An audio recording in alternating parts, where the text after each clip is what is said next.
I'm Dominic Nicholls, the Defence and Security Editor of the Telegraph. What was it like serving in Helmand?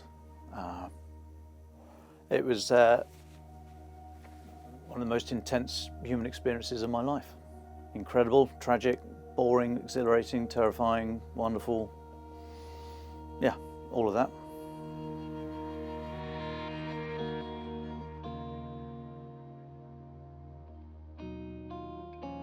There's been no major attack on the scale of 9/11 launched from Afghanistan since we went in.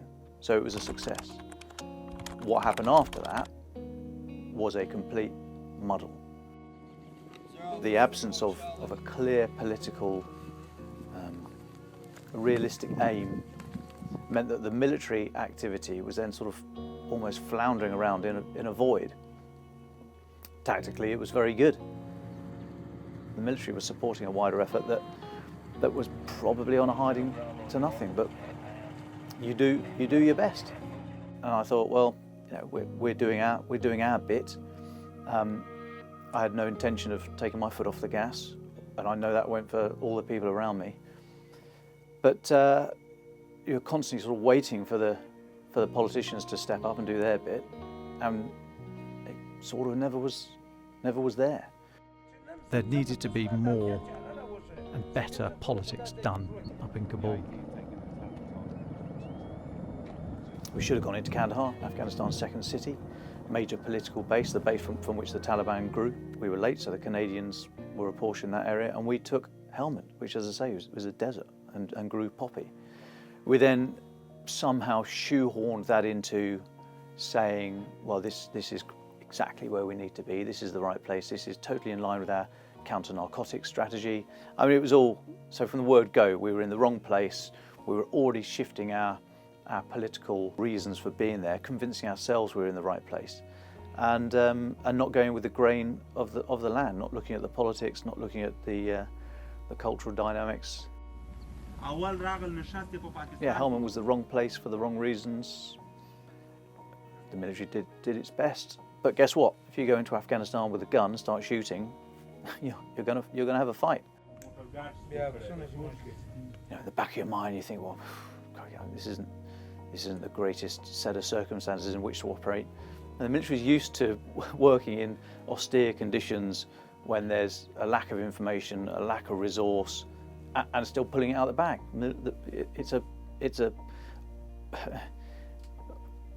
It's an organisation that thrives on initiative and tries to do the best.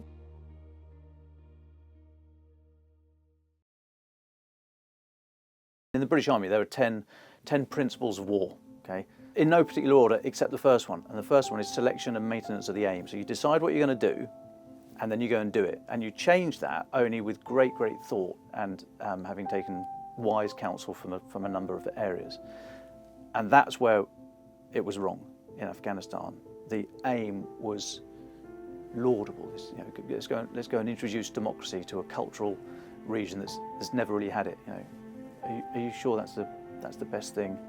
You know, the military does its part within that, but if it's a flawed concept from the start, and then at the political level you only half-heartedly engage with that, nation building is very difficult. Donald Rumsfeld said we don't do nation building, and then that's exactly what we tried to go and do.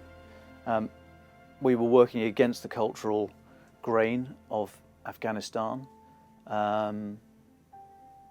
We didn't put in enough resource in terms of people, money. There was an old phrase the Taliban used to say, you may have the watches, but we have the time. And that was it. A laudable aim that was just not possible was our efforts to stem the production of heroin from Afghanistan. We tried to do it by encouraging Afghan farmers to not grow poppy and to grow wheat instead. The problem with that is that the poppy is a very resilient crop, and it can grow in the harsh conditions of Afghanistan. Wheat is much more labour intensive, and you get one crop of wheat a year. You generally get 2 poppy. So for a farmer who's struggling as a family, guess which one they're going to go for? try talking to that guy and saying, look, oh yeah, but this is really important to us. We've got kids dying in Bristol, Glasgow, and London, Liverpool, elsewhere. You know, can you please grow wheat instead? We'll supply the wheat. Off you go. Like, guess which way he's going to make his choices. I can't blame him for doing that. So the British forces ceased combat operations in Helmand in 2014. We just ran out of road, and the politicians decided there's only so much you can do. You've got to look for an expedient way to back out, quite frankly. There was a chance we might have been able to do something with the Taliban. But we went in far too blunt, much to you're with us or against us, and made enemies where smarter politics may well have made partners. Was it worth it? On a personal level, is it ever worth it? If you're losing friends and potentially losing your own life, would you do it again? I'm pretty certain everyone in the military would say, yeah, of course we would.